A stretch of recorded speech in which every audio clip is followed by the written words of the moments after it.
मोदी सरकार अब मार्च तक गरीबों को मुफ्त में देगी राशन। कैबिनेट से मिली मंजूरी। केंद्रीय मंत्रिमंडल ने अगले साल मार्च तक प्रधानमंत्री गरीब कल्याण अन्न योजना के विस्तार को मंजूरी दे दी है। पिछले साल सरकार ने कोरोना के प्रकोप के कारण हुए आर्थिक व्यवधानों के मद्देनजर राष्ट्रीय खाद्य सुरक्षा अधिनियम द्वारा कवर किए गए सभी लाभार्थियों के लिए प्रधानमंत्री गरीब कल्याण अन्न योजना की घोषणा की थी। यह योजना 30 नवंबर को समाप्त होने वाली थी। इस योजना के तहत सरकार लगभग 80 करोड़ NFSA लाभार्थियों को 5 किलो खाद्यान्न मुफ्त प्रदान करती है। PMGKAY को मार्च 2022 तक 4 महीने के लिए बढ़ा दिया गया है। कैबिनेट की बैठक के बाद सूचना और प्रसारण मंत्री अनुराग सिंह ठाकुर ने इसकी जानकारी दी है। आदरणीय प्रधानमंत्री जी के नेतृत्व में आज कैबिनेट की बैठक हुई और उसमें निर्णय किया गया है कि कोविड-19 महामारी के चलते जो प्रधानमंत्री गरीब कल्याण अन्न योजना के माध्यम से देश के लगभग 80 करोड़ से ज़्यादा लोगों को 5 किलो गेहूं या चावल मुफ्त में देने की योजना जो मार्च 2020 से लेकर अब तक लगभग 15 महीने तक देश के करोड़ों को देने का काम किया है, करोड़ों लोगों को देने का काम किया है। उसमें दिसंबर 2021 से लेकर मार्च 2022 तक 4 महीने के लिए बढ़ाने का निर्णय किया गया है। कृषि कानूनों की वापसी का पहला कदम। कैबिनेट से मंजूरी, अब संसद में आएगा विधेयक।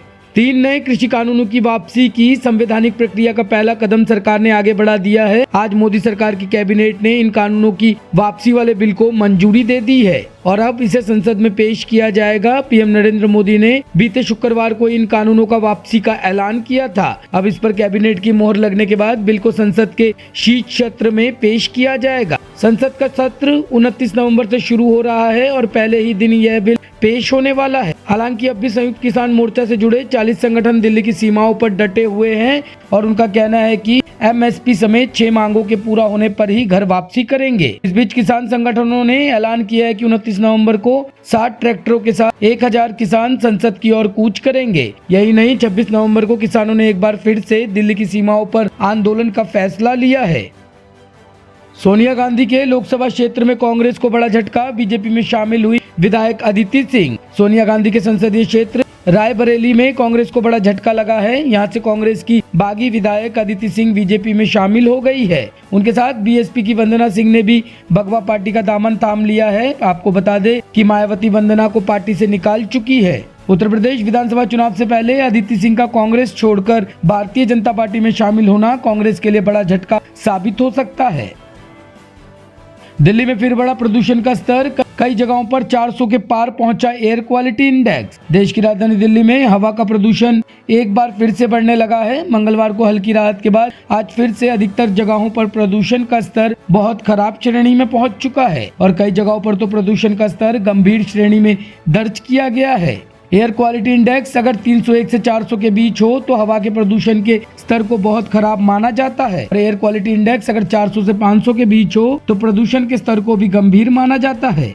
गंभीर श्रेणी के वायु प्रदूषण से स्वस्थ लोगों पर तो खराब असर पड़ता ही है। जो लोग गंभीर बीमारियों से ग्रसित हो उन पर ज्यादा असर पड़ता है। केंद्रीय प्रदूषण नियंत्रण बोर्ड के आंकड़ों के अनुसार बुधवार को सुबह 10 बजे दिल्ली के आनंद विहार में AQI 443, चांदनी चौक में 435 और वजीरपुर में 438 दर्ज किया गया है।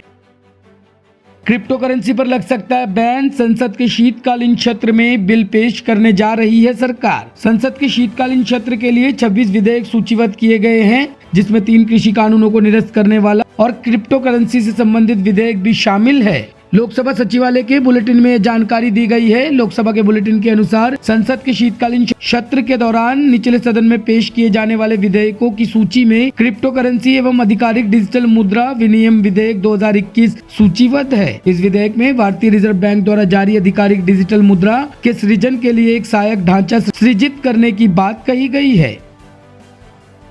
ब्यूरो रिपोर्ट, टीम तफ्तीश न्यूज।